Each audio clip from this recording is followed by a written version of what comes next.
شروع اللہ کا نام لے کر جو بڑا مہربان نہایت رحم والا ہے۔ السلام علیکم ورحمۃ اللہ وبرکاتہ۔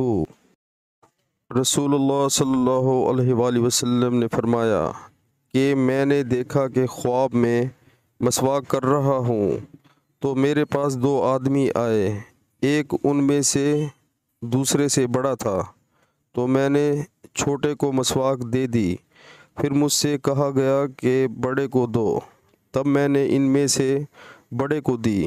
ابو عبداللہ امام بخاری رحمۃ اللہ کہتے ہیں کہ اس حدیث کو نعیم نے ابن المبارک سے، وہ اسامہ سے، وہ نافع سے، انہوں نے ابن عمر رضی اللہ تعالی عنہ سے مختصر طور پر روایت کیا ہے۔